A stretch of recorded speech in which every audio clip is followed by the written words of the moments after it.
देश दुनिया में भारतीय संस्कृति और भारतीय शिक्षा का अलख जगाने वाली शिक्षा परिषद यानी महाराणा प्रताप शिक्षा परिषद में उत्सव का माहौल है।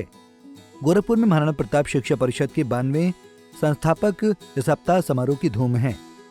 इस समारोह का आज मुख्य महोत्सव है, जिसकी अध्यक्षता करने खुद प्रदेश के मुख्यमंत्री पहुंचे। इस कार्यक्रम में मुख्य अतिथि के रूप में नोबेल पुरस्कार विजेता, बचपन बचाओ आंदोलन के प्रणेता कैलाश सत्यार्थी की उपस्थिति भी थी। इस वर्ष परिषद की तरफ से उत्कृष्टता के आधार पर संस्थाओं, शिक्षकों, कर्मचारियों और 800 विद्यार्थियों को ट्रॉफी, पदक और नकद पुरस्कार से सम्मानित किया गया।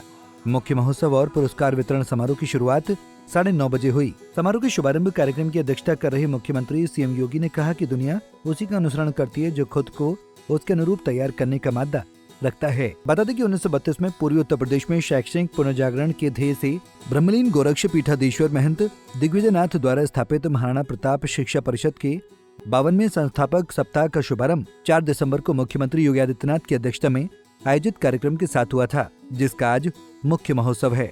बता दें कि भारतीय संस्कृति के प्रचार प्रसार के लिए स्थापित ये विश्वविद्यालय पूरे देश में भारतीय संस्कृति पर आधारित शिक्षा पद्धति का एक नया मानक बनकर उभरा है। संस्कृति की इस धारा को आगे बढ़ाने के लिए तत्कालीन गोरक्ष पीठाधीश्वर महंत दिग्विजयनाथ जी महाराज ने 1932 में गोरखपुर में महाराणा प्रताप शिक्षा परिषद की नींव रखी।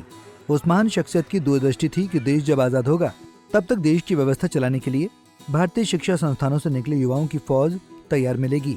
गोरखपुर विश्वविद्यालय का वाणिज्य संकाय आज उसी महाराणा प्रताप डिग्री कॉलेज भवन में चल रहा है और उसी परिसर में विश्वविद्यालय का MBA शिक्षा शास्त्र और वाणिज्यिक संकाय का नया भवन भी स्थित है।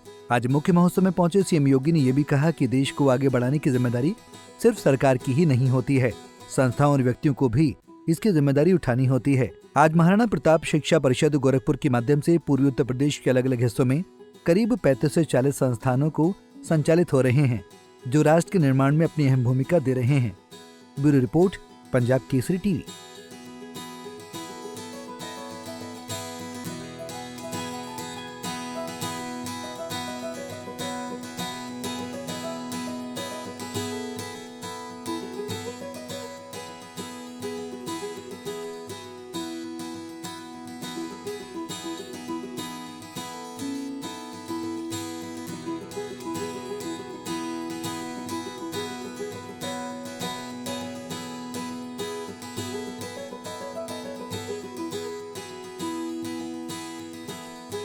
हमसे जुड़े रहने के लिए हमारे YouTube चैनल को सब्सक्राइब करें और नई वीडियो की नोटिफिकेशन के लिए बेल आइकॉन को दबाएं।